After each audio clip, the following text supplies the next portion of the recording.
ચાલો આજે અંગ્રેજીના બે સૌથી મહત્વના પણ કદાચ સૌથી વધુ ગૂંચવણ ઊભી કરતા ક્રિયાપદોની વાત કરીએ, ટુ બી અને to have.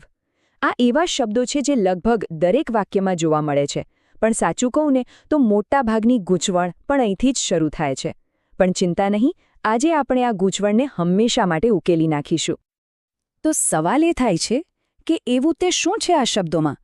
I M a teacher અને આઈ એમ ટીચિંગ જેવા વાક્યોમાં એમનો અર્થ કેમ બદલાઈ જાય છે? અને આઈ હેવ અ કાર અને I have bought a car, આ બે વાક્યોમાં આટલો ફરક કેમ? જો આવા સવાલો મનમાં થતા હોય તો એ સ્વાભાવિક છે. આ ગૂંચવણ લગભગ બધાને થાય છે. અને આનો જવાબ ખરેખર તો બહુ જ સીધો સાદો છે. આ શબ્દો આપણને એટલા માટે ગૂંચવે છે કારણ કે તેઓ એક નહીં પણ બે અલગ ભૂમિકાઓ ભજવે છે. બસ એકવાર આ બે ભૂમિકાઓ સમજાઈ જાય એટલે આખી રમત જ બદલાઈ જશે. તો ચાલો આ ક્રિયાપદોના જે બે ચહેરા છે ને એને જરા બારીકાઈથી સમજીએ. એમનો પહેલો ચહેરો છે જ્યારે તે વાક્યનો હીરો બને છે, એટલે કે મુખ્ય ક્રિયાપદ. જરા વિચારો કે દરેક વાક્ય જાણે એક નાનકડી ફિલ્મ છે. તો જ્યારે ટુ બી કે ટુ હેવ મુખ્ય ક્રિયાપદ તરીકે આવે ત્યારે એ ફિલ્મના મુખ્ય પાત્ર જેવું છે. એ એકલું જ આખા વાક્યનો ભાર ઉપાડી લે છે. એટલે કે સાવ સાદી ભાષામાં કહીએ તો મુખ્ય ક્રિયાપદ એ છે જે વાક્યમાં એકલું હોય, એની સાથે મદદ કરવા માટે બીજું કોઈ જ ક્રિયાપદ ના હોય. એ પોતે જ વાક્યનો રાજા છે.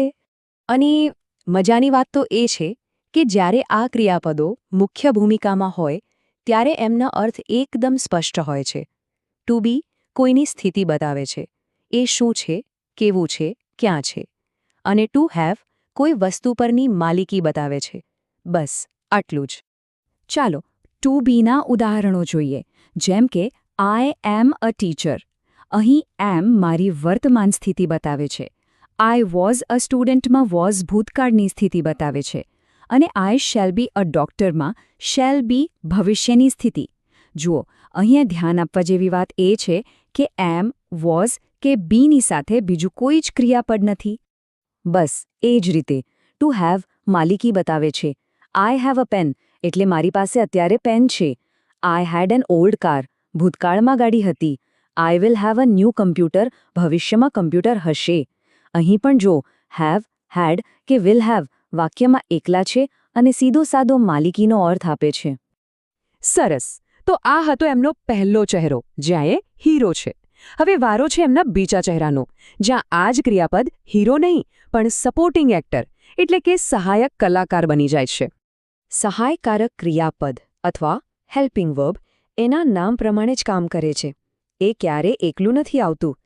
એનું કામ છે વાક્યના અસલી હીરો એટલે કે બીજા મુખ્ય ક્રિયાપદની મદદ કરવાનું.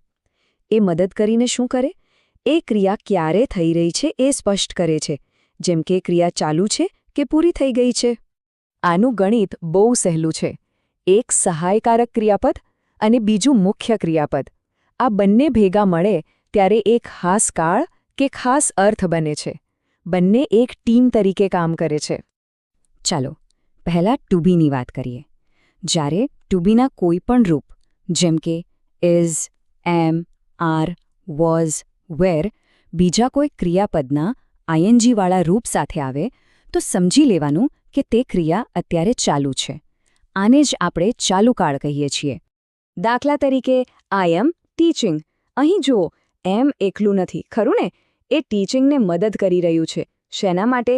એ બતાવવા માટે કે ભણાવવાની ક્રિયા અત્યારે ચાલી રહી છે.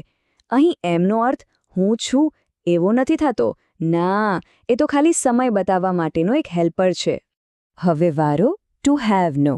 જ્યારે હેવ, હેઝ કે હેડ કોઈ ક્રિયાપદના ત્રીજા રૂપ એટલે કે ભૂતકૃદંત જેમ કે રિટન, ઈટન, ગોન સાથે આવે ત્યારે એ બતાવે છે કે ક્રિયા હમણાં જ પૂરી થઈ છે. આને આપણે પૂર્ણકાળ કહીએ છીએ. આ વાક્ય જુઓ, આઈ હેવ રિટન. અહીં હેવ શબ્દ રિટનને મદદ કરવા આવ્યો છે. અહીં હેવનો મતલબ મારી પાસે છે એવો બિલકુલ નથી, જરા પણ નહીં. એ તો ફક્ત એટલું જ કહે છે કે લખવાનું કામ પૂરું થઈ ગયું છે, બસ આટલું જ. અહીં એ ફક્ત એક સહાયક છે, મુખ્ય હીરો નથી. ચાલો હવે જે કંઈ પણ આપણે શીખ્યા એ બધાને એકસાથે મૂકીને સરખામણી કરીએ, એટલે આખી વાત મગજમાં બરાબર બેસી જાય. આ ટેબલ પર એક નજર નાખો. આ જ આખી વાતનો સાર છે. જુઓ, હી ઇઝ અ ટીચરમાં ઇઝ એકલું છે અને સ્થિતિ બતાવે છે, પણ હી ઇઝ ટીચિંગમાં ઇઝ એ ટીચિંગની સાથે છે અને ચાલુ ક્રિયા બતાવે છે. એ જ રીતે હી હેઝ અ કારમાં હેઝ એકલું છે અને માલિકી બતાવે છે, પણ હી હેઝ બોટ અ કારમાં હેઝ એ બોટની સાથે છે અને પૂરી થયેલી ક્રિયા બતાવે છે. બસ આટલો જ ખેલ છે. ક્રિયાપદ એકલું છે કે કોઈની સાથે, એના પર જ એનો આખો અર્થ બદલાઈ જાય છે. હવે કદાચ એવો વિચાર આવે કે આ બધું જાણવું આટલું બધું જરૂરી કેમ છે? આ બધી માથાકૂટ શા માટે? કારણ બહુ સરળ અને મહત્વનું છે. મુદ્દાની વાત એ છે કે આ બે ભૂમિકાઓને ઓળખતા શીખવું એ સાચા અંગ્રેજી વાક્યો બનાવવાની ચાવી છે. આ સમજ્યા પછી નિયમો ગોખવાની જરૂર નથી પડતી.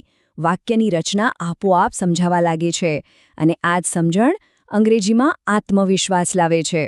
તો હવેથી જ્યારે પણ કોઈ અંગ્રેજી વાક્યમાં ઇઝ, એમ, હેઝ કે હેવ જેવા શબ્દો દેખાય ત્યારે આગળ વધતા પહેલા એક ક્ષણ માટે થોભીની મનમાં એક નાનકડો સવાલ પૂછવાનો કે ભાઈ, આ ક્રિયાપદ આ વાક્યનો હીરો છે એટલે કે મુખ્ય પાત્ર છે કે પછી એનો સપોર્ટિંગ એક્ટર એટલે કે ફક્ત એક સહાયક કલાકાર?